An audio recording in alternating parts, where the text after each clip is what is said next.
Isipin ang isang terminal na walang tulog, maingay, masikip, puno ng buhay, biglang naging pinakamahiwagang entablado ng kamatayan na nangyari sa Maynila.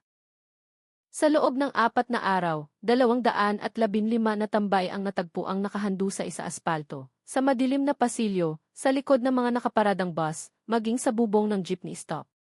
Lahat sila ay may magkakaparehong tama ng bala at lahat ay natagpuan ng walang saksi, walang ingay, walang bakas ng bala. Higit pa rito, bawat sikisi ay namatay sa parehong minuto. Tahimik ang mga tindero, nakayuko ang mga bus driver, at nagbingi-bingihan ang mga parking attendant. Para bang ang buong terminal ay may nakitang bagay o tao na hindi dapat banggitin. Sino ang pumatay? Paano siya kumilos nang hindi nakikita? Bakit mga tambay lamang ang biktima? At ano ang tunay na dahilan kung bakit biglang pinatahimik ng takot ang terminal na ito? Nang halos sumuko na ang pulisya, ang tanging bakas ay nagmula sa bibig ng isang lasing na parking attendant na nagbunyag ng isang pangungusap na nagpatindig ng balahibo ng mga investigador. Sino ang tinutukoy niya? Ano ba talaga ang nangyari 1 linggo bago nagsimula ang pagpatay? Ang sagot ay mas madilim kaysa sa paghihiganti at mas nakakatakot kaysa sa anumang nangyari sa terminal na ito. Bago tayo magsimula, huwag kalimutan pindutin ang like at subscribe button at panoorin ang video hanggang matapos. Dahil sa bawat segundo ng palabas na ito ay maraming aral at mahahalagang leksyon na sama-sama nating mapupulot. Huwag ding mag-atubiling isulat ang isang pagbati sa seksyon ng komento. Kagigising lang ng araw sa mga bubong na yero ng Araneta Center Bus Terminal ng ang karaniwang maingay na kapaligiran dahil sa mga sigaw ng barker, busina ng bus, at amoy ng instant coffee ay biglang naging tahimik at nakakatakot. Ang mainit na sikat ng araw sa umaga ay naging malamig para sa sinumang naglalakad sa pagitan ng mga pwesto ng tindero. Tila may pumipigil sa kanilang dibdib. Isang tricycle driver na madalas sa terminal, si Manong Tonyo, ang unang nakakita sa bangkay. Gusto niyang iparada ang kanyang motor sa tabi ng jeepney stop tulad ng dati.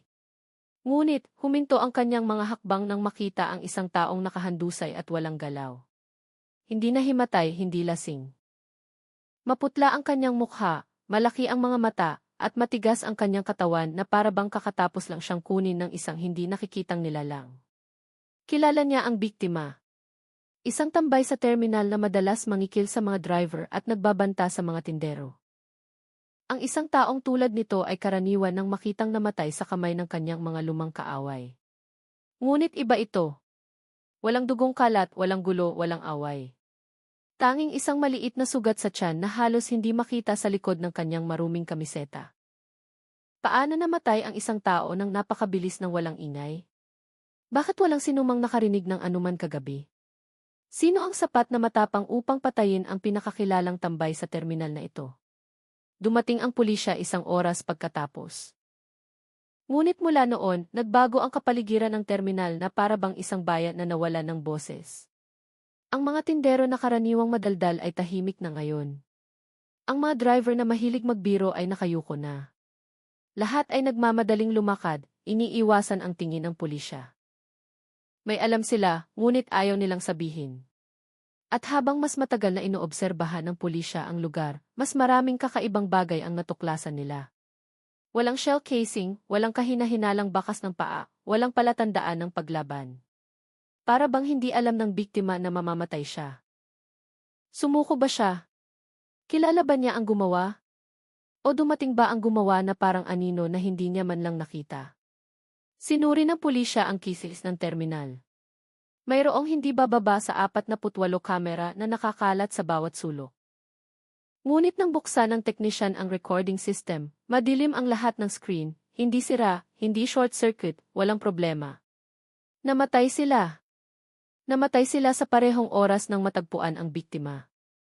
Sa loob ng 1 segundo, ang buong sistema ay blackout ng tuluyan. Sino ang makakapamatay ng 48 DVS camera nang sabay-sabay nang hindi hinahawakan ang control room?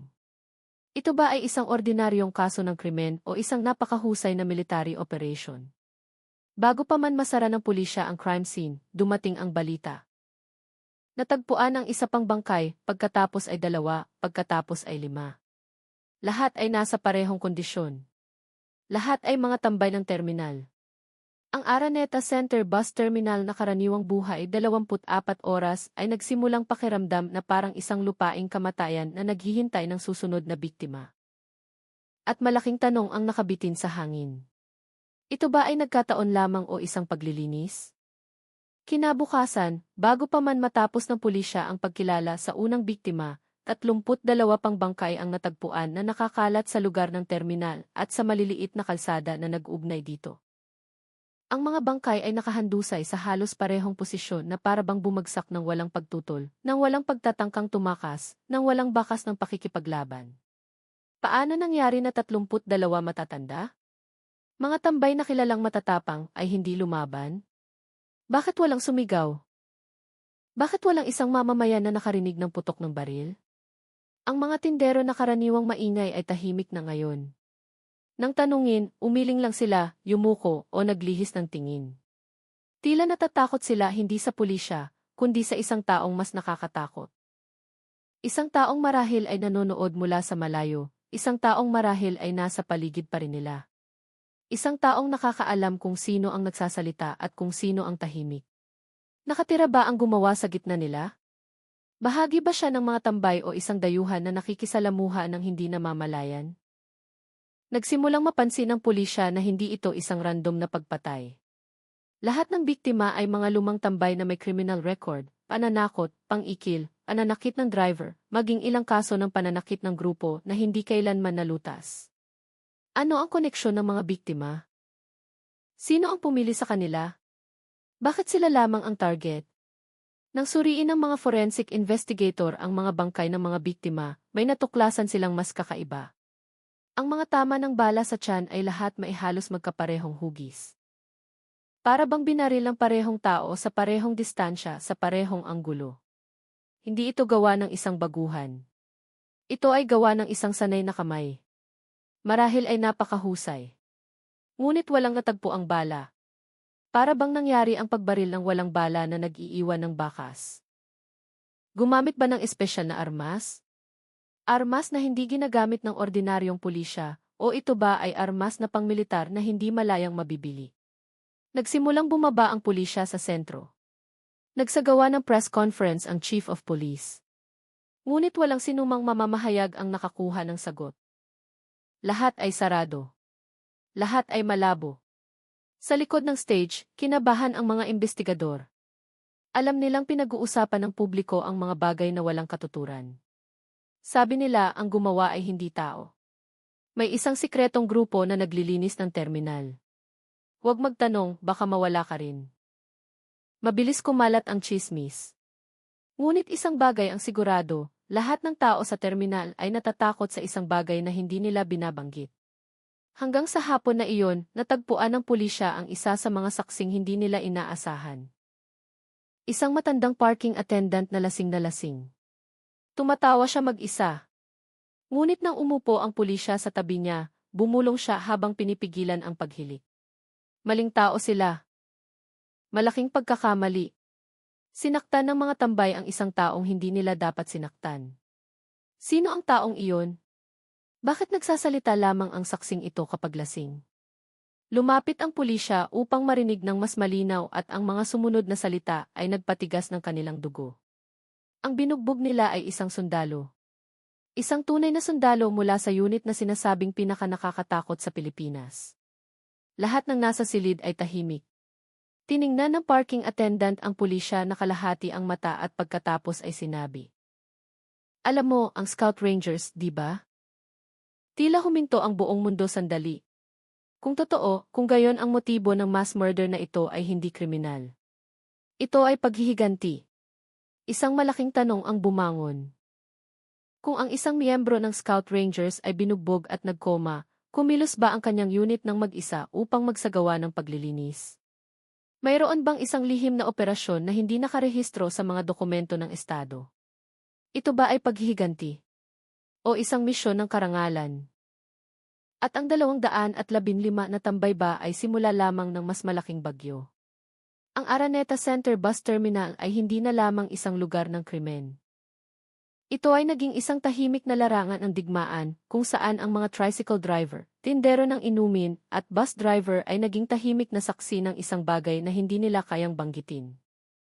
At alam ng pulisya ang isang bagay, kung totoo na ang Scout Rangers ang bumaba, hinding-hindi magkakaroon ng ebidensya, hinding-hindi magkakaroon ng saksi, at hinding-hindi magkakaroon ng pag-amin. Mag-iiwan lamang sila ng anino at isang terminal na muling tahimik. Ngunit ang pinaka-nakakatakot na tanong ay hindi pa nasasagot. Sino ang lalaking Scout Ranger na naging biktima ng pambubugbog? Gaano kalaki ang galit na dinadala ng kanyang mga kasamahan? At hanggang saan lilinisin ng unit na iyon ang terminal? Ang Araneta Center Bus Terminal noon ay hindi na parang isang sentro ng transportasyon. Mabilis na naglalakad ang mga tao na parang anino na takot sa liwanag. Pinili ng mga tindero na isara ng mas maaga ang kanilang mga tindahan. Tumanggi ang mga bus driver na magmaneho sa gabi at ang mga barker ay biglang nawala ng walang bakas. Ang karaniwang maingay na terminal ay naging tahimik. Tila natatakot na maglabas ng hininga ng masyadong malakas. Sa control room ng TV, nakaupo ang mga investigador na walang kibo, nakatingin sa mga itim na screen na walang ipinapakita kundi ang parehong petsa at oras. 2:01 at 14 na segundo. Segundo.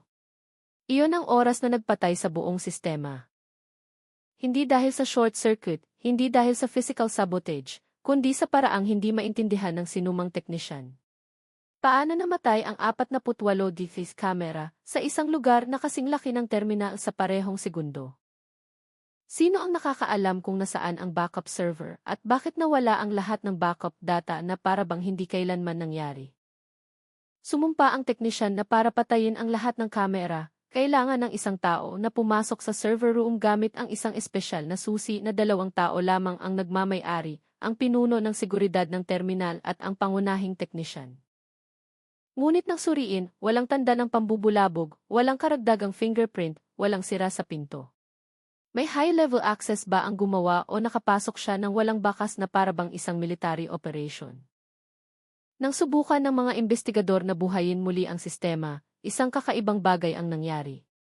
Sa monitor screen, muling umilaw ang isang kamera sa loob ng 2 segundo. 2 segundo lamang. Ngunit sapat na iyon upang pigilin ang hininga ng lahat ng nasa silid. Sa screen na iyon ay makikita ang isang maliit na bahagi ng madilim na terminal. Iniilawan ng dilaw na ilaw, walang tao, walang galaw. Ngunit bago muling mamatay ang screen, isang malaking anino ang mabilis na dumaan. Napakabilis na hindi makita ang kanyang mukha. Tanging ang matangkad na hugis ng kanyang katawan at ang kanyang matatag na lakad.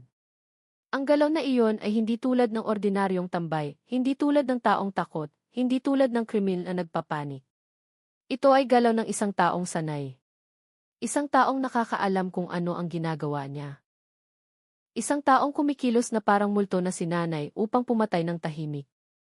Sino ang anino na iyon? Siya ba ang gumawa o bahagi lamang ng isang mas malaking grupo? Lalo pang tumindi ang tensyon sa TV room nang i-zoom in ng teknisyan ang huling frame na naitala. Mula sa malabong anino ay may nakita na nakabitin sa baywang ng gumawa, isang itim na holster ng baril. Modelong hindi ginagamit ng karaniwang pulisya. Nagsimulang magtanong ang pulisya, ito ba ay standard na armas ng Armed Forces of the Philippines, DIF? Ito ba ay opisyal na tungkulin o isang revenge operation na isinagawa ng walang utos? Ngunit bago pa man nila masuri ng mas malalim, isang sigaw mula sa labas ang nagulat sa buong silid. Isang bagong bangkay ang natagpuan at iyon ay tanda na ang mga ngaso ay gumagala pa rin. Nagkagulo muli ang terminal at napagtanto ng pulisya na naubusan na sila ng oras bago lumala ang lahat. Nang hapong iyon, muling napuno ng mga otoridad ang terminal. Ang linya ng pulisya ay umaabot mula sa pasukan hanggang sa likod ng parking building. Ngunit naiba ito mula sa una at ikalawang araw. Sa pagkakataong ito, mas mabigat ang pakiramdam ng kapaligiran, mas matindi ang presyon. Para bang ang hangin sa terminal ay naglalaman ng isang bagay na hindi maipaliwanag. Sinubukan ng pulisya na mag-interrogate ng mga tindero, jeepney driver, tricycle driver, at mga pasahero. Ngunit sa daan-daang tao na nasa terminal araw-araw, walang sinumang gustong magsalita. Lahat ay sumagot sa parehong paraan. Pasensya na po, sir. Wala akong nakita. Hindi ko alam, sir. Nagtitinda lang ako. Tanungin niyo na lang po ang iba, sir. Ang ilan ay yumuko agad at lumayo na parang takot na mababaril ang kanilang ulo kung masyadong maraming sabihin. Bakit tahimik silang lahat? May banta ba? May alam ba sila na hindi nila dapat banggitin? Sinubukan pa ng pulisya. Ngunit habang mas pinipilit nila, mas nakikita na ang katahimikan ng mga mamamayan ay hindi lang karaniwang takot, kundi takot sa isang bagay na mas malaki pa sa pulisya o mas malaki pa sa mga tambay ng terminal. Pagkatapos ay dumating ang isang pangusap mula sa isang tindero ng kape na nagpatulala sa mga investigador. Huwag na po kayong makialam sa bagay na hindi nyo po asunto, sir. Kung mahal nyo po ang pamilya nyo, tigilan nyo na ang pagtatanong. Ang pahayag na iyon ay hindi banta, ito ay isang babala na puno ng sinseridad. At ang gayong sinseridad ay lumalabas lamang kapag alam ng isang tao na totoo ang banta. Ano ang alam ng mga mamamayan? Sino ba talaga ang nagtatrabaho sa likod ng mga anino ng terminal na ito? Habang pinipili ng mga mamamayan na manahimik, patuloy na naghahanap ng bakas ang pulisya. At nang hindi inaasahan, isang Metro Mini driver na maputla ang mukha na para bang kakita lang ng multo ang lumapit sa pulisya mula sa sulok ng terminal. Bumulong siya, kung gusto niyo po malaman, huwag niyo po hanapin ang mga tambay. Hanapin niyo po kung sino ang binugbog nila noong nakaraang linggo. Natigilan ng investigador. Ito ang unang pagkakataon na may nag-ugnay sa lahat ng pagpatay sa isang pangyayari sa nakaraan. Nagpatuloy ang driver. Maling tao po ang binugbog nila, sir, malaking pagkakamali. Ang taong iyon ay hindi ordinaryong mamamayan, hindi tambay, hindi magnanakaw. Siya ay sundalo, isang espesyal na sundalo na kinakatakutan din ng mga pulisya kung makikita nila. Biglang natuyo ang lalamunan ng investigador. Sino ang sundalo na iyon? Mula sa anong unit siya nagmula? Bakit siya nasa terminal ng walang uniforme? At ang pinaka-nakakatakot na tanong, kung totoo na nagkoma ang sundalo na iyon, ang mga pagpatay na ito ba ay anyo ng paghihiganti? Sinabi ng driver na nanginginig ang boses. Nakita ko po mismo noon na pinagbubugbog nila. Pero nung bumagsak siya, hindi mukha ng ordinaryong tao, iba ang kanyang mga mata, ang kanyang tingin ay parang taong nakipagdigma na. Agad po akong tumakbo. Nagsimulang maintindihan ng pulisya ang direksyon ng kaso na ito. Ngunit ang sumunod na katotohanan ay mas matindi. Sinabi ng driver, kinabukasan, naging viral ang mukha ng taong iyon sa WhatsApp group. Nagtawanan sila, sabi nila, peking sundalo. Hindi nila alam kung sino ang binugbog nila. Kung totoo na ang taong iyon ay miyembro ng Scout Rangers, ang elite unit na karaniwang nagtatrabaho sa mga operasyon na hindi alam maging ng pulisya ang detalye, kung gayon hindi na lamang ito simpleng pagpatay. Ito ay isang mensahe mula sa isang unit na hindi kailanman nagbibiro kapag sinaktan ang isa sa kanila, biglang naging masikip ang terminal. Ang natitirang mga tambay ay nagsimulang maglaho isa-isa. Ang ilan ay tumakas sa labas ng bayan, ang ilan ay nagtago sa madilim na mga rented room. Ang ilan ay sinasabing humingi pa ng proteksyon sa pulisya. Ngunit nakapagtataka na hindi makita ng pulisya kung sino ang tunay na kaaway. Nakikita lamang nila ang resulta. Namatay ang mga tambay isa-isa ng walang ingay, walang saksi, walang bakas. Tinapos ng driver ang kanyang pahayag na nagpatindig ng balahibo ng investigador. Kung totoo po na ang Scout Rangers ang kumilos, hinding-hindi niyo po sila mahahanap. Ang makikita niyo lang po ay mga bangkay hanggang sa lahat ng kasangkot ay maparalisa. Natahimik ang pulisya, natahimik ang terminal, at ang opisyal na investigasyon ay nasa isang mas mapanganib na landas kaysa sa sinuman. Isipin kung ito ay personal na paghiganti o isang lihim na operasyon ng Estado. Kung totoo nakasangkot ang Scout Rangers, hanggang saan nila lilinisin ang terminal at sino ang susunod nilang target? Maging ang pulisya ay nagsisimulang magtanong, iniimbestigahan ba natin ang isang pagpatay o nanonood tayo ng isang military operation na hindi dapat malaman ng sinuman? Ang ikatlong araw ay ang araw na opisyal na naging isang lugar na hindi na itinuturing na pampublikong espasyo ang Araneta Center Bus Terminal, kundi ang pinakamahiwagang larangan ng patayan sa kasaysayan ng krimen sa Maynila. Sa loob ng wala pang 72 oras, umabot sa 124 ang bilang ng mga natagpuang bangkay. Lahat ay tambay, lahat ay may magkaparehong tama ng bala, at lahat ay walang sinumang nakasaksi. Lumalaki ang tanong. Paano nangyari ang ganitong kalaking pagpatay sa isa sa pinakaabalang terminal sa Pilipinas nang walang sinumang nakakita sa salarin? Gumagala ba ang mga pumatay sa gabi o gumagala sila sa araw sa harap ng mga mamamayan? Ngunit walang sinumang nangahas umamin na nakakita. Ang takot ngayon ay ang umiiral na pera sa terminal. Hindi na nagbubukas hanggang gabi ang mga tindero ng pagkain. Hindi na nangangahas magparada ng mag-isa ang mga bus driver. Maging ang mga tambay na buhay pa ay mabilis na naglalakad, laging lumilingon sa likod. Para bang ang bawat anino ay maaaring maging susunod na bala. Ngunit ang mas kakaiba kaysa sa takot ng mga mamamayan ay ang kanilang katahimikan. Bagaman 124 na bangkay ang natagpuan, walang histerikal na sigaw. Walang nagkukumpulang mausisa. Lahat ay gumagalaw na parang isang ritual na kanilang naunawaan. Nakita ang bangkay umiiwas, tahimik na umaalis. Bakit tila alam na ng mga mamamayan na mangyayari ito? Sino ang nagpapatahimik sa kanila ng ganoon? Pinalakas ng sentral na pulisya ang seguridad. Ngunit hindi nito pinanghimasukan ang salarin. Sa halip, ng gabing iyon, 3 bagong bangkay ang natagpuan ilang metro lamang mula sa hanay ng mga nagbabantay na pulis. Walang tunog ng putok ng baril, walang gulo, walang bala na lumipad sa hangin. Paano nakapatay ang salarin ng 3 tao malapit sa mga otoridad ng hindi natutuklasan? Hindi lang ito simpleng pagpatay, ito ay pagpapakita ng kakayahan. Mensahe na walang salita at malinaw ang mensahe na iyon. Kaya naming maging saan man, kaya naming gawin ang anuman. Walang makakapigil sa amin. Lalo pang kinabahan ang pulisya. Nagsimula silang magsagawa ng mga random patrol, pumapasok sa maliliit na eskinita sa paligid ng terminal. Ngunit wala silang nakita. Walang bakas ng pagtakas, walang kahina-hinalang bahay, walang naiwang sasakyan.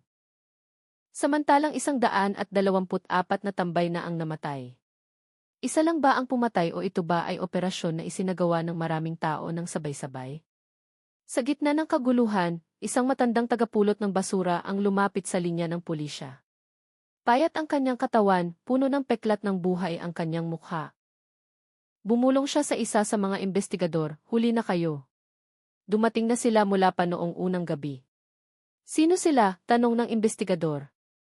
Matalim na tumingin ang tagapulot ng basura, nanginginig ang kanyang mga mata. Hindi sila mga tambay. Hindi sila mga magnanakaw. Sila ay sundalo. Napatindig ang investigador.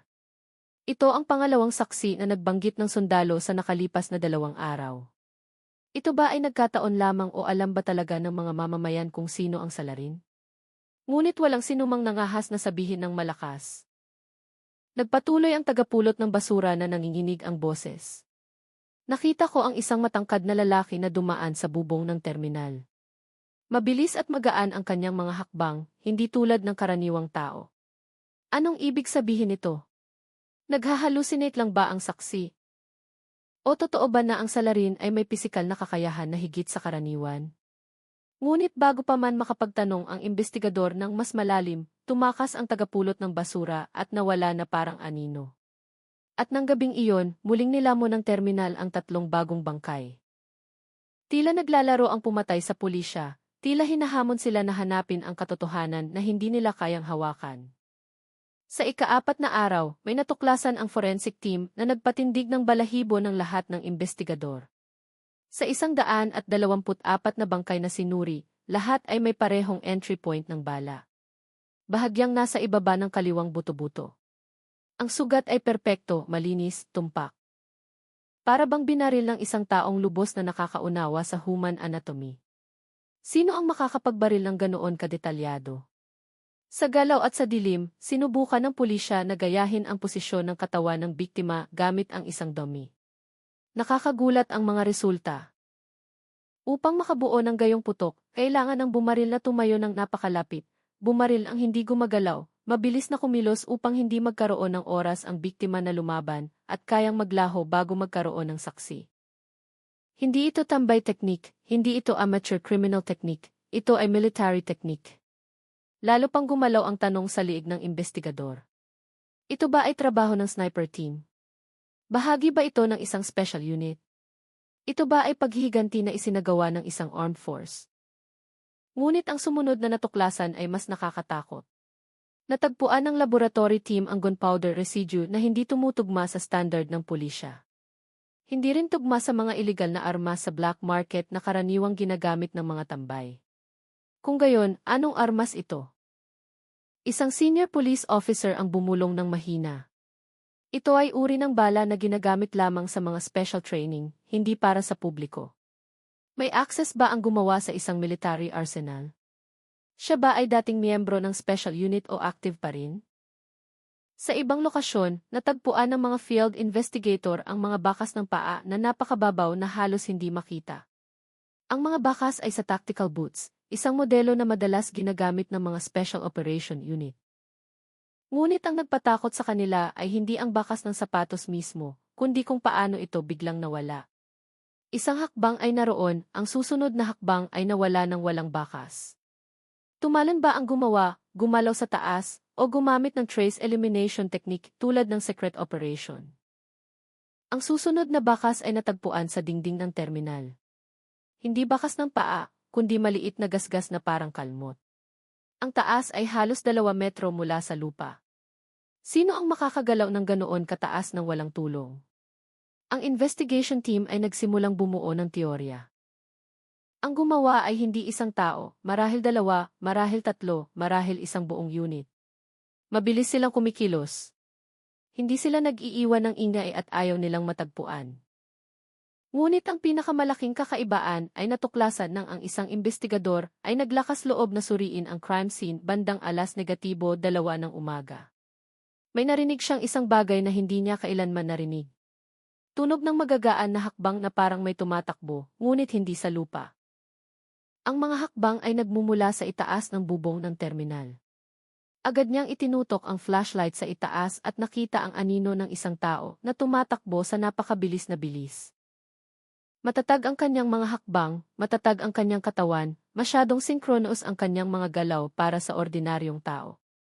At bago pa man makatawag ng tulong ang investigador, nawala ang figura sa dilim. Isang malaking tanong ang nagpatakot sa investigador. Ito ba ay tao na sinanay para sa silent operation? Ito ba ay grupo ng mga professional assassin? Ito ba ay isang revenge mission? O ito ay isang state operation na hindi dapat malaman ng publiko? Kinabukasan ng umaga, umakyat sa 156 ang bilang ng mga biktima. Walang bala, walang ingay, walang saksi. Isang pattern lamang, bawat tambay na kailanman ay nanakit sa miyembro ng Scout Rangers, sino man siya, ay matatagpo ang patay. At napagtanto ng pulisya na hindi sila naghahabol ng kriminal. Sila ay sumusubok na maunawaan ang isang operasyon na hindi kailanman naitala ng Estado. Ang pinakamalaking tanong ngayon ay sino ang miyembro ng Scout Rangers na binugbog na iyon? Sino ang kanyang komandante? At kailan titigil ang mga pagpatay na ito? O marahil, ito ay simula pa lamang. Nang gabing iyon, nang halos wala ng tao sa terminal at ang linya ng pulisya, ay nakabuka pa rin na parang bakod ng kamatayan, isang matandang parking attendant ang naglalakad ng pasuray-suray habang may dalang murang rice wine. Pula ang kanyang mukha. Malabo ang kanyang mga mata, ngunit mas mabigat ang kanyang mga hakbang kaysa sa karaniwang lasing. Para bang may pinapasan siyang lihim na hindi dapat dalhin ng mag-isa. Umupo siya malapit sa security post, tiningnan ang mga kumikislap na neon light sa malayo, pagkatapos ay bahagyang tumawa. Isang tawanan na hindi karaniwan, isang tawanan na nagtatago ng takot, isang tawanan ng isang taong may alam na papatay sa kanya kung magsasalita siya ng kaunti. Nang matuklasan ng pulisya ang kanyang presensya at sinubukang paalisin siya sa crime scene, hinila niya ang braso ng isa sa mga investigador at bumulong, "Hinahanap niyo lahat ang gumawa, ano?" "Ha? Hindi niyo mahahanap." Mahina ngunit malinaw ang boses. Natigilan ang investigador. Muling uminom ang parking attendant pagkatapos ay sinabi, Ngayon, lahat ng tambay na iyon ay namatay dahil sa sarili nilang gawa." "Anong ibig sabihin nito?" tanong ng investigador. Bahagya siyang tumawa, ngunit puno ng takot ang kanyang mga mata. "Maling tao ang binugbog nila. Maling-mali. Yumuko ang investigador, lubos na nakatuon. Sino ang binugbog nila? Kinagat ng parking attendant ang kanyang labi, inilayo ang kanyang mukha, tila takot na marinig ng kanyang anino sa likod ang pag-uusap. Pagkatapos ng ilang segundo sinabi niya, binugbog nila ang isang binatilyo noong nakaraang linggo hanggang sa halos mamatay. Tumango ang investigador. Narinig na niya ang kwentong iyon, ngunit hindi pa alam ang mga detalye. Nagpatuloy ang bulong niya, tiningnan ng parking attendant ng diretso sa mata ang pulisya, at sinabi sa boses na halos hindi marinig, ang taong iyon ay hindi tambay, hindi residente, hindi ordinaryong tao. Siya ay sundalo. Isang tunay na sundalo na may mga espesyal na katangian na kung hawakan mo lang ay maaaring mawala ang isang buong bayan. Bumilis ang tibok ng puso ng investigador. Mula sa anong unit? Tanong ng investigador sa nanginginig na boses. Pinikit ng parking attendant ang kanyang mga mata. Tila ang pagbanggit ng pangalang iyon ay maaaring tumawag ng isang bagay na hindi dapat tawagin. Scout Rangers, bulong niya. Ang isang salita na iyon ay nagbago ng lahat. Kung totoo na ang binugbog ay miyembro ng Scout Rangers, kung gayon ang 215 na tambay na namatay ay hindi random na pagpatay. Sila ay mga target. Sila ay isang listahan ng mga pangalan. Sila ay mga labi ng paghihiganti na natapos sa loob ng 4 na araw ng walang ingay. Ngunit lumalaki ang tanong. Talaga bang kumilos ang kanyang mga kasamahan sa unit? Nakakuha ba sila ng pahintulot o kumilos sila ng mag-isa bilang anyo ng pagkakaisa? Gaano kalaki ang galit ng mga sundalo kapag ang isa sa kanila ay tinatrato na parang basura ng mga kriminal sa kalye? Yumuko ang parking attendant, mahinang umiyak, pagkatapos ay sinabi, nakita ko po sila, sir. Kahit anino lang, iba ang paraan ng paglakad nila, iba ang paraan ng paghawak nila ng armas, iba rin ang paraan ng pagtingin nila sa mga tao. Hindi sila ordinaryong tao. Napatindig ang investigador. Paano ka nakakasiguro? Sumagot ang parking attendant sa boses na nagpatindig ng balahibo. Dahil bago barilin ang isang tambay, sinabi ng isa sa kanila, ito ay paghihiganti, ito ay karangalan. Sino ang nagsabi niyan? Ang kanilang komandante, ang pinakamalapit na kaibigan ng biktima ng pambubugbog o ang buong unit ay kumilos na tila natatakot na nabunyag ang isang lihim. Tinakpan ng parking attendant ang kanyang bibig gamit ang 2 kamay. Wala akong sinabing anuman. Huwag kang magsabi sa sinuman. At bago pa man mahawakan o masuri siya ng mas malalim ng investigador, nawala ang parking attendant sa karamihan ng gabi. Kinabukasan ng umaga, hindi na siya natagpuan sa terminal. Walang tao sa kanyang rented room, walang bakas. Tumakas ba siya o may nagtiyak na hindi na siya magsasalita pa? Matapos marinig ang bulong ng parking attendant, agad na sinuri ng mga investigador ang medical records ng kaso ng pambubugbog noong nakaraang linggo.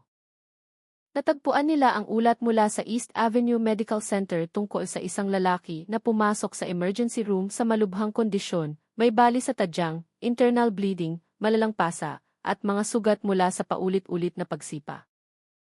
Ang medical report ay nagtala ng isang bagay na lubhang kahina-hinala. Ang pagkakakilanlan ng pasyente ay itinatago. Ang ulat ay nakatanggap ng direktang utos ng censorship mula sa militar. Sino ang taong ito? Nang sa wakas ay pinayagan ang mga investigador ng limitadong access, nabasa nila ang pangalan na may gulat.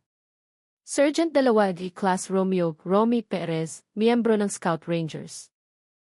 Isang batang sundalo na nasa undercover mission upang siguraduhin ang mga aktibidad ng terorista sa mga ruta ng intercity bus. Kaya, ang mga tambay ay hindi lamang nanakit ng ordinaryong tao, nanakit sila ng military intelligence na nasa tungkulin. Nanakit sila ng mata at tainga ng bansa. Sino ang nagbigay sa kanila ng lakas ng loob na iyon? Bakit hindi nila napagtanto na maling tao ang sinasaktan nila? Lasing ba sila o sinasadya nilang patayin ang biktima? Ayon sa medical witness, ang miyembro ng Scout Rangers ay sandaling nagkamalay bago nagkoma. Sa mahina na boses, sinabi lamang niya, marami sila, 1-0, 12, higit pa. Hindi ako makalaban. Hindi dahil sa takot, kundi dahil nagtatago. Isinara ng investigador ang ulat na mabilis ang tibok ng puso. Kung 1-0 hanggang 12 na tambay ang bumugbog sa isang Scout Ranger, alam na alam ng kanyang mga kasamahan sa unit. At ang Scout Rangers ay hindi isang grupo na hahayaan na iapakan ang isa sa kanilang mga miyembro ng mga kriminal sa kalye. Ito ba ang dahilan kung bakit isinagawa ang revenge operation? Ito ba ang hindi nakasulat na etika na pinanghahawakan ng special unit? O ito ba ay personal na misyon ng mga sundalo? Ngunit ang pinakanakakagulat na bahagi ng dokumento ay ang karagdagang tala mula sa komandante ng ospital. Babala, mula sa unang gabi ng paggamot ng biktima, ilang misteryosong lalaki na nakauniporme na walang insignya ang dumating upang bantayan ang pinto ng emergency room. Hindi sila nagsasalita, hindi kumakain, hindi natutulog, nakatayo lamang at nagbabantay. Sino ang mga lalaking iyon? Sila ba ay mga kasamahan ni Sergeant Romy o mga miyembro ng special unit na itinalaga para sa cleansing operation?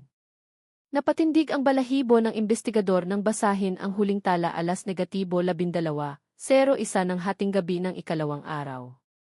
Lahat ng tisig ng AV ay namatay sa loob ng 37 segundo nang muling umilaw. Lahat ng misteryosong lalaki ay nawala. Parehong oras, parehong segundo, terminal, DCs patay. Nagkataon lang ba iyon o isang senyales na sabay-sabay na isinagawa ang operasyon? Sigurado na ngayon ang investigador sa isang bagay, ang pagpatay sa 215 tambay ay hindi isang kriminal na gawain. Ito ay isang operasyon. Isang tahimik na operasyon, isang operasyon ng karangalan, isang revenge operation. Ngunit ang tanong ay mas nakakatakot. Kung totoo na ang operasyon na ito ay isinagawa ng elite force, paano ito mapipigilan ng pulisya? At ang mas nakakatakot, tapos na ba ang kanilang operasyon o patuloy pa rin ito dahil hindi pa kumpleto ang listahan ng mga target? Ang Araneta Center Bus Terminal ngayon ay hindi lamang saksi, kundi isang tahimik na libingan para sa daan-daang tambay. Ngunit ang pumatay ay parang anino pa rin. Lumilitaw lamang sa hindi nakikitang segundo, nag-iiwan lamang ng bakas na hindi masusundan at isang bagay lamang ang ginagawa, ang pagpapawi sa bawat taong kailanman ay humipo sa kanilang kapatid. Sa ikalimang araw ng investigasyon, ang kapaligiran sa Araneta Center Bus Terminal ay lalong naging walang katuturan. Nagsimulang mapagtanto ng mga investigador na hindi na sila naghahabol ng ordinaryong kriminal. Hindi sila naghahabol ng gang ng tambay, hindi mafia, hindi drug cartel. Sila ay naghahabol ng isang bagay na mas tahimik, mas disiplinado at mas nakamamatay. Sa isang maliit na meeting room ng Police Provincial Office, pinadilim ang ilaw. Sa laptop screen ay ipinapakita ang mga larawan ng mga bangkay na naanalisa na. Ang pattern ng sugat, ang angle ng tama ng bala, at ang distansya ng pagbaril ay nagpapakita ng isang hindi mapag-aalinlanganan ng konklusyon. Lahat ng biktima ay binaril ng isang taong nakakaunawa kung paano bumaril upang pumatay sa isang bala lamang. Ngunit hindi lang iyon. Ipinapakita ng data na ang lahat ng biktima ay may direktang koneksyon sa pambubugbog kay Sergeant 2 D-Class Romy Perez. Ang mga bumugbog ng mas malakas ay namatay muna. Ang mga sumipa sa biktima habang nakahandusay na siya ay namatay sa ikalawang araw. Ang mga nanunumpa sa biktima habang sinubukan niyang bumangon ay pinatay ng walang awa. Ang tanong, sino ang nakakaalam ng detalye ng pambubugbog na iyon? Sino ang may listahan ng mga pangalan ng mga gumawa? At paano natuklasan ng pumatay ang lahat ng ito sa loob ng 4 na araw? Isang investigador na si Arnel, na dati nang naglingkod sa mga lugar na may conflict, ang mahinang nagsabi, ang paraan ng paggalaw ng pumatay ay masyadong kahawig ng Hunter Team Operation. Ilang investigador ang natahimik. Hunter Team, isang termino para sa isang maliit na unit ng taktikal na gumagalaw sa formation ng 3 hanggang 6 na tao. May kakayahang pumatay ng maraming target nang hindi natutuklasan, may kakayahang maglaho ng walang ingay, may kakayahang paralisahin ang isang maliit na bayan ng walang sinumang saksi. Nagiging arena ba ng gayong team operation ang lungsod ng Maynila? Nagsimulang mapansin ng pulisya ang isang detalye na dati nilang nakaligtaan. Walang isang bala na naiwan. Lahat ng putok ay tumama. Walang missed shot. Lahat ng biktima ay bumagsak ng walang ingay. Hindi iyon nagkataon.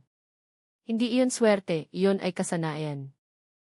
Malaking tanong ang nakabitin sa hangin. Kung totoo na ito ay revenge operation ng Scout Rangers.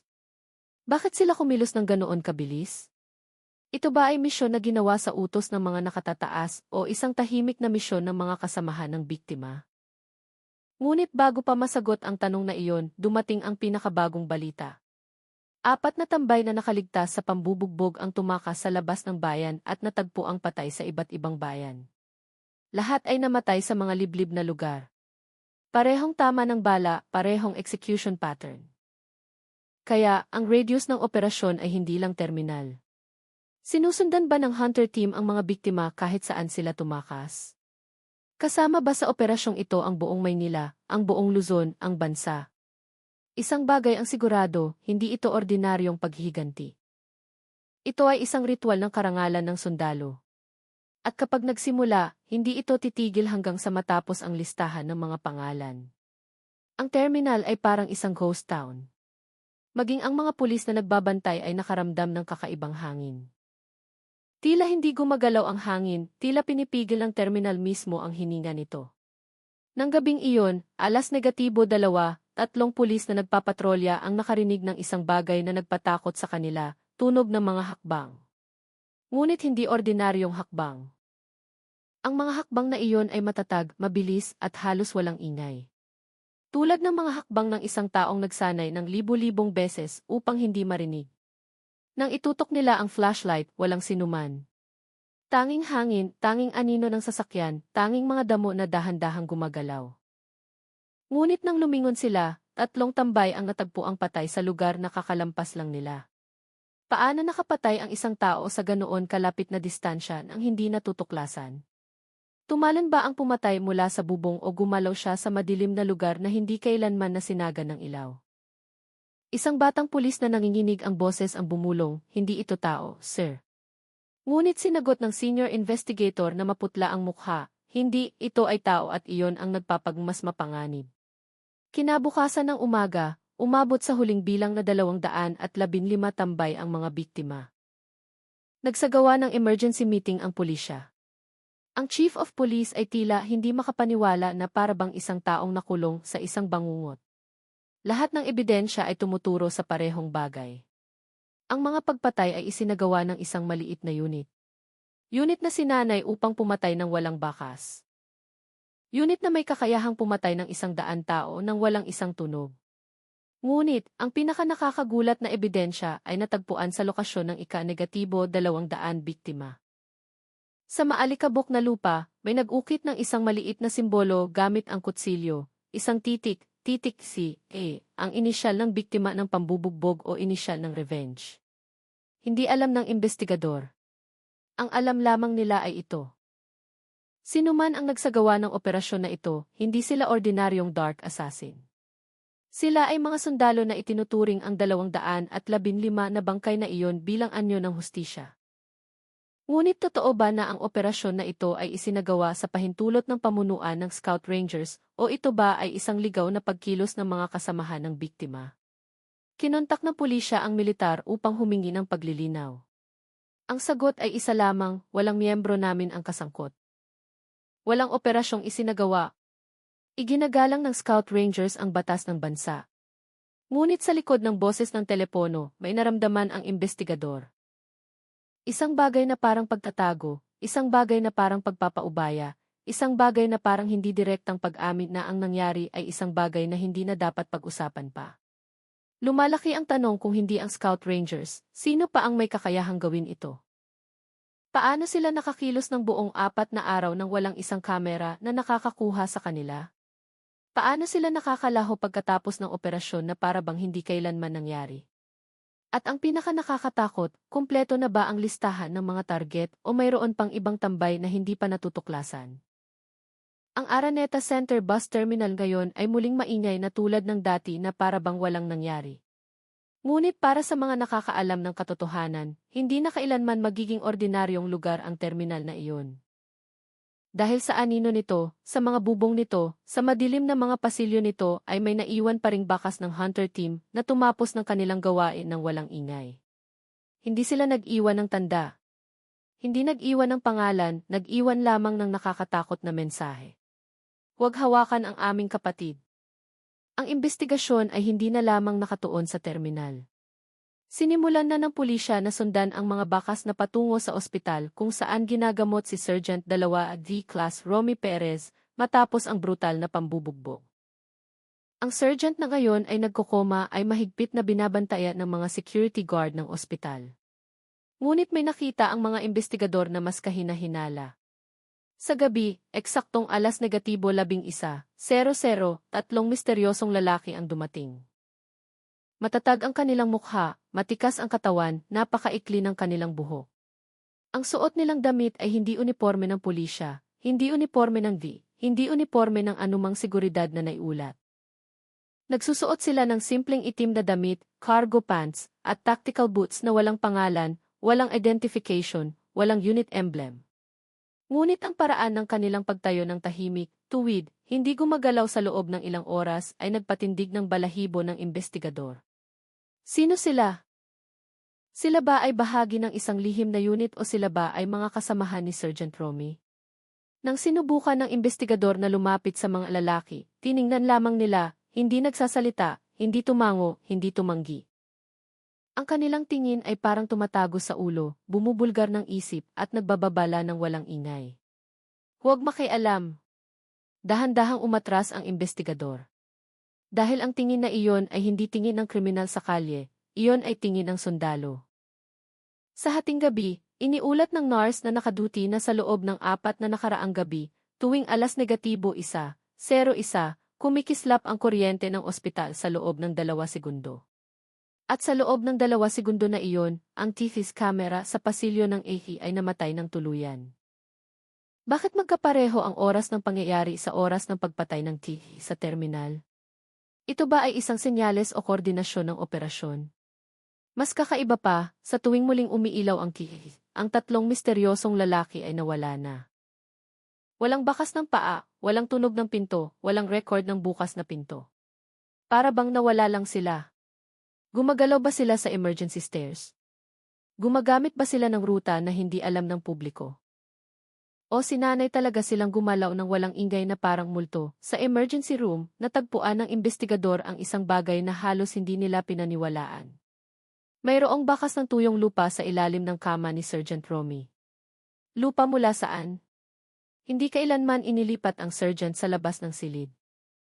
Mayroon bang isang taong dumating mula sa labas, pumasok sa silid, humipo sa kama ng biktima, nagpadala ng mensahe?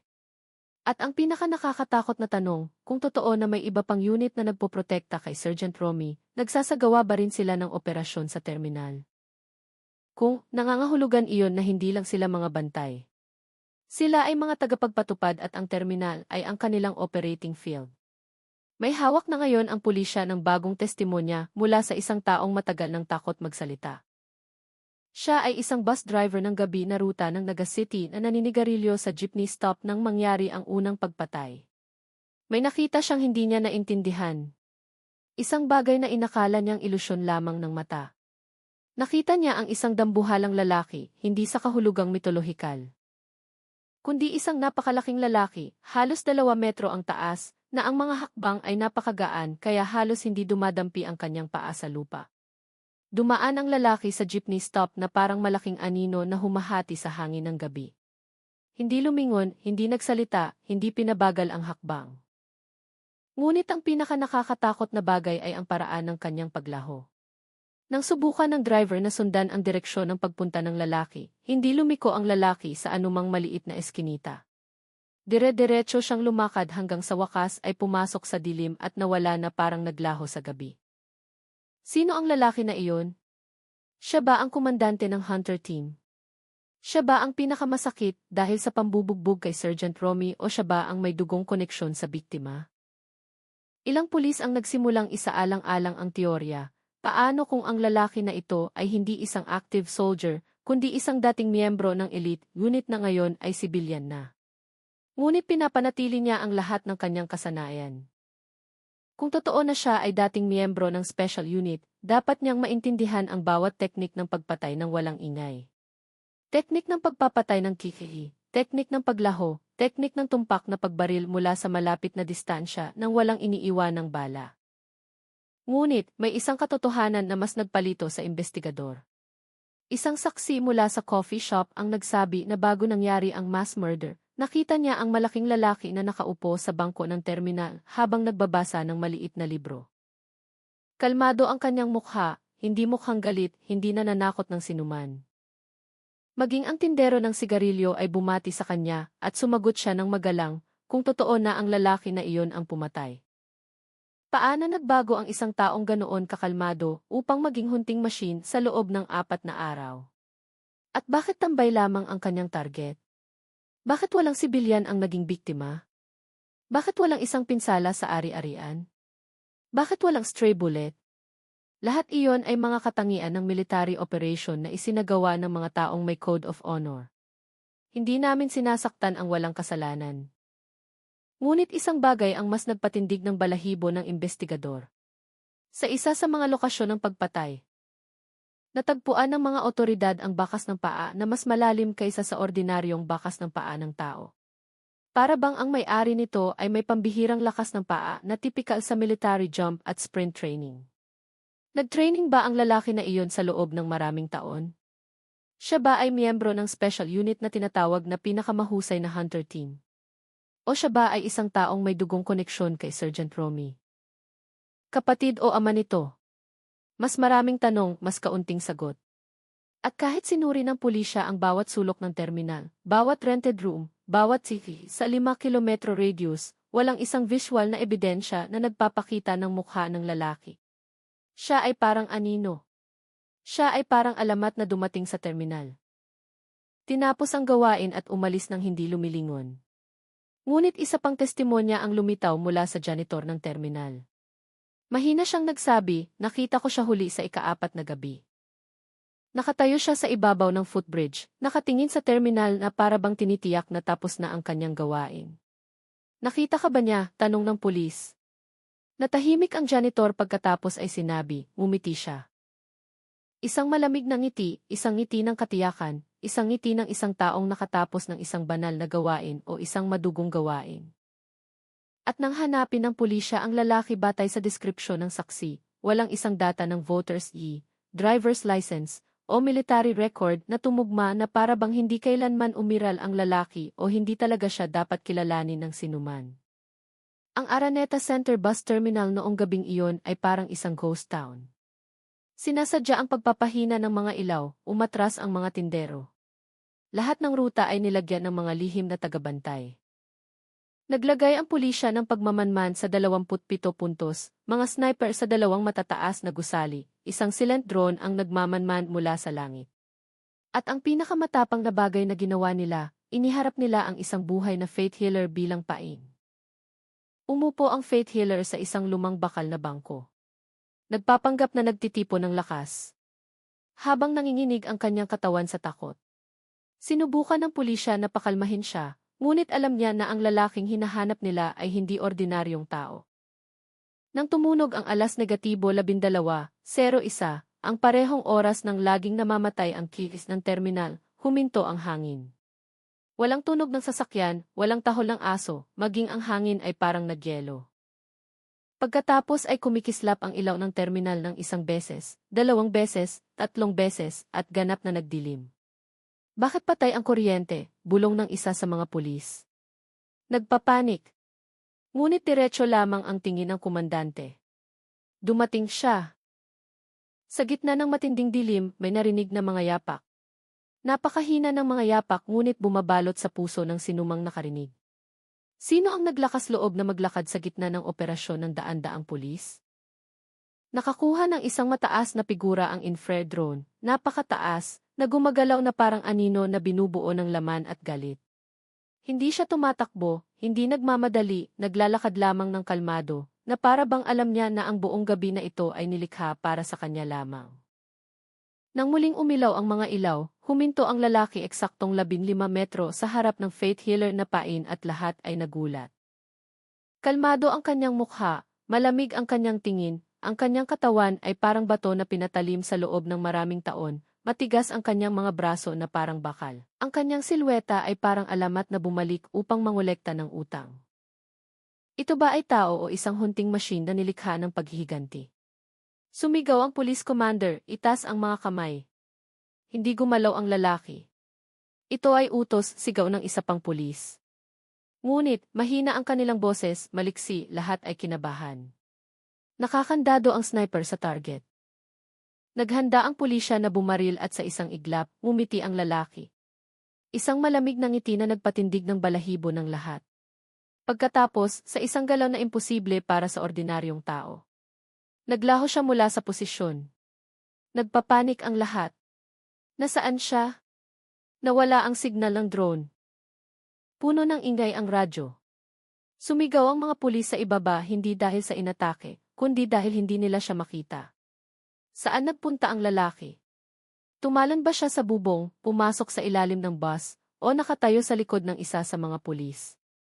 Bigla, mula sa kaliwa ay may narinig na maliit na pagsabog. Hindi bomba, kundi parang may malaking bagay na nahulog. Nang lumingon ang pulisya, nakita nila ang bakal na pinto ng terminal na may dent na para bang binangga ng superhuman strength. Hindi inatake ng lalaki ang sinuman, hindi sinubukang patayin ang pain, hindi binaril, hindi sinaktan.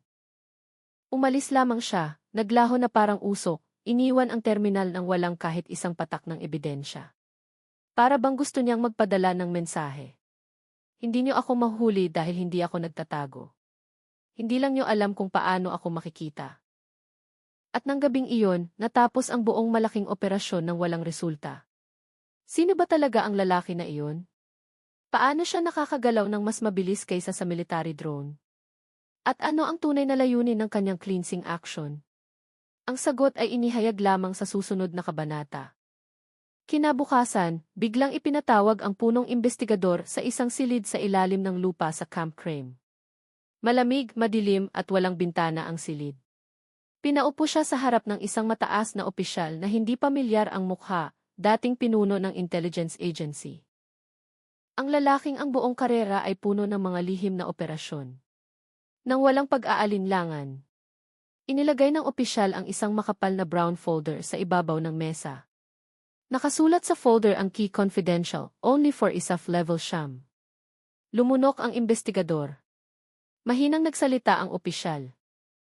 Ito ay impormasyon na hindi dapat lumabas sa publiko, hindi dapat isulat, hindi dapat pag-usapan. Binuksan niya ang unang pahina. Naroon ang larawan ng malaking lalaki mula sa terminal.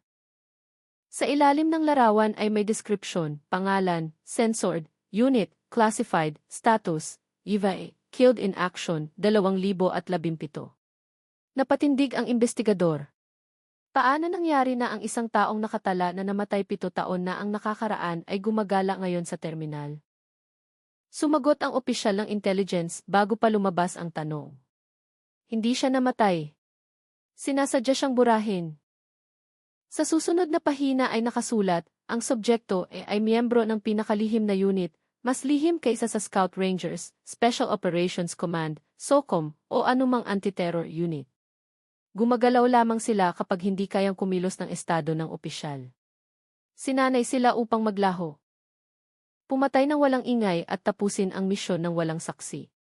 Sila ang anino ng estado. Natahimik ang investigador. Kaya ginawa niya ito sa utos ng estado. Umiling ang opisyal. Hindi ito ay puro personal na pagkilos.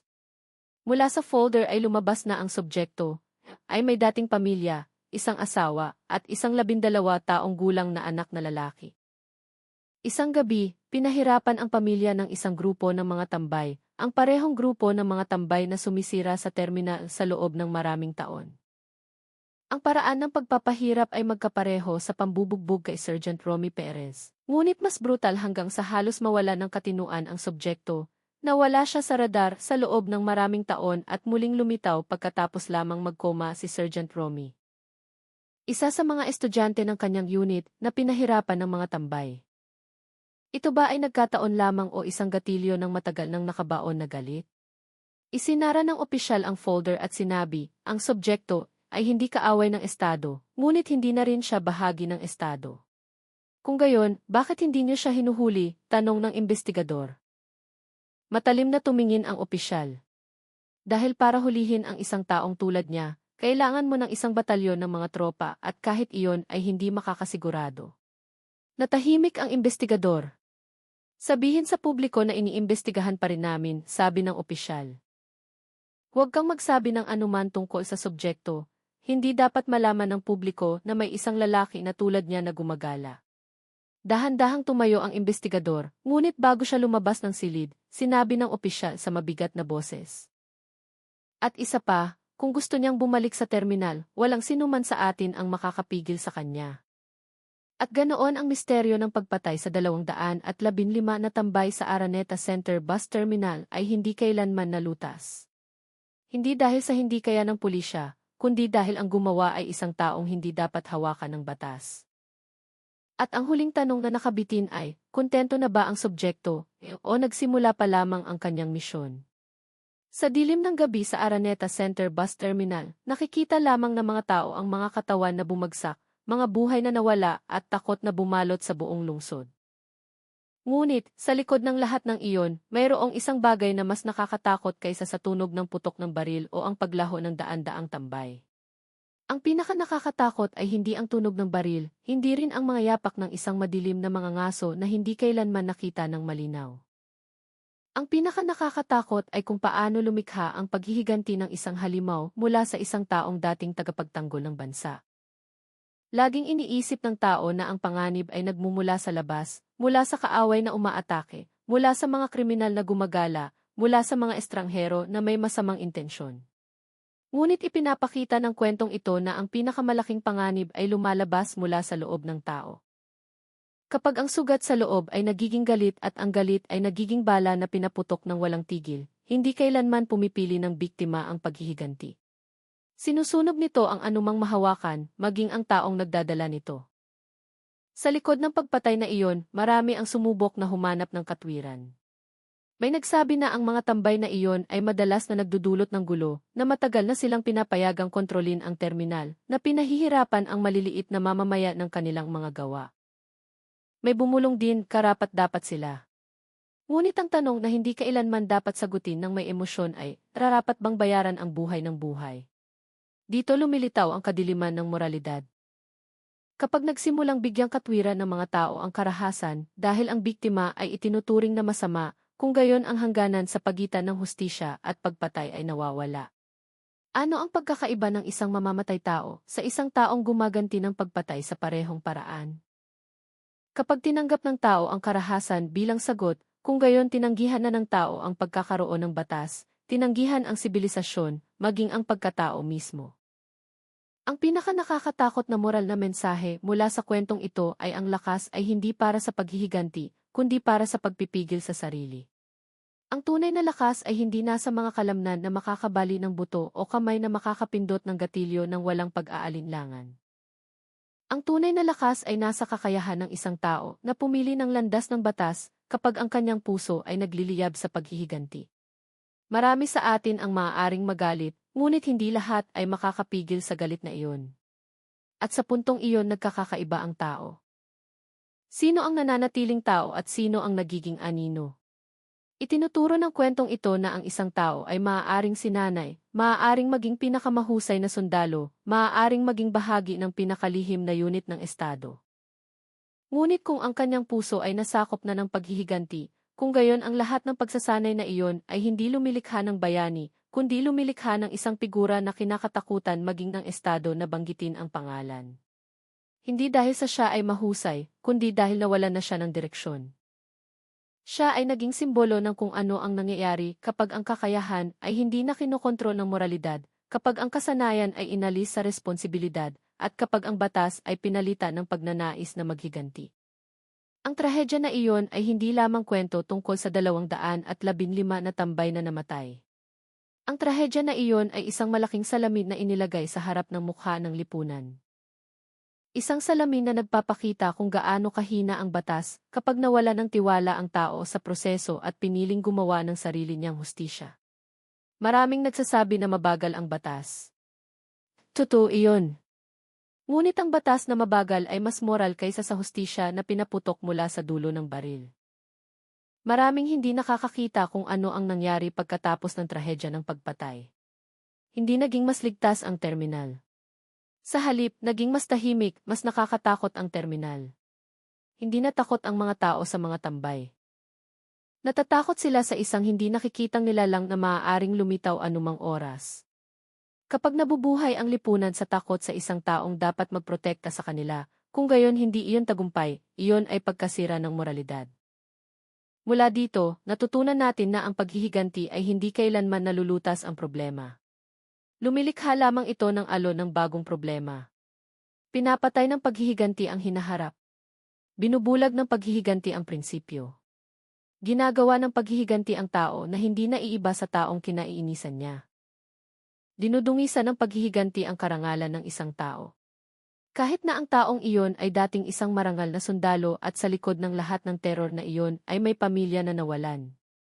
May mga anak ng tambay na hindi maintindihan kung bakit biglang hindi umuwi ang kanilang ama. May mga ina na sumisigaw nang hindi nalalaman na ang pagkakamali ng kanilang anak ay binayaran ng buhay. Ngunit ang pinakanakakatakot na katotohanan ay ang pamilya ng sundalo ay nawalan pa rin. Nawalan sila ng ama, nawalan ng asawa, nawalan ng suporta sa buhay. Hindi dahil sa namatay siya, kundi dahil nalihis siya at naging ibang nilalang na hindi na nila nakikilala. Walang nanalo sa trahedya na ito. Walang sinuman ang tunay na nagwagi kapag ang karahasan ay ginawang sagot. Ang mayroon lamang ay isang serya ng pagkawala na nagpapatong-patong. Nagbibigay ng moral na mensahe ang trahedya na ito na dapat tandaan ng sinuman. Ang lakas na walang kontrol ay kapahamakan. Ang kapangyarihan na walang moral na halaga ay pagkasira. At ang paghihiganti ay isang demonyo na hindi maaaring labanan ng bala, maaari lamang itong pigilan ng pagpapatawad at batas. Sa madilim na mundo, hindi dapat maging mas madilim ang tao kaysa sa mundo mismo. Sa gitna ng kaguluhan, dapat piliin ang tao na manatili sa panig ng liwanag. Kung hindi, kung gayon siya ay babagsak sa isang kasing lalim na hukay tulad ng mga taong kanyang nilalabanan. Ang pinakamalalim na mensahe ng kwentong ito ay ang hustisya ay dapat manatili sa kamay ng batas, hindi sa kamay ng individual. Hindi mahalaga kung gaano kahusay o sinanay ang individual na iyon. Ang batas ay ang huling panangga ng tao laban sa kaguluhan. Ang batas ay ang hangganan na naghihiwalay sa tao mula sa barbarismo. Kung walang batas, ang tao ay muling magiging predator na nabubuhay lamang sa instinct ng paghihiganti. Sa huli, itinuturo ng kwentong ito na ang tao ay dapat patuloy na pumili ng mahirap na landas, ang landas ng pasensya, ang landas ng proseso, ang landas ng batas kahit na ang kanilang puso ay durog at galit. Dahil ang madaling landas, ang landas ng paghihiganti, ay ang landas na sisira sa lahat, kasama na ang sarili. At kapag muling bumaba ang gabi sa Araneta Center Bus Terminal, ang anino ng trahedya na iyon ay nararamdaman pa rin. Ngunit isang bagay ang dapat patuloy na tandaan ng sinumang nakikinig sa kwentong ito. Ang karahasan ay hindi kailanman nagdadala ng hustisya. Ang paghihiganti ay hindi kailanman nagdadala ng kapayapaan. Ang katotohanan ay lumalabas lamang kapag ang tao ay nangahas na tanggihan ang kadiliman na lumalaki sa kanyang sarili. Salamat sa mga kaibigan na nagpindot ng like at subscribe button. Naway palaging bigyan kayo ng ala ng kalusugan, mahabang buhay, saganang biyaya at pagpapala sa inyong buhay.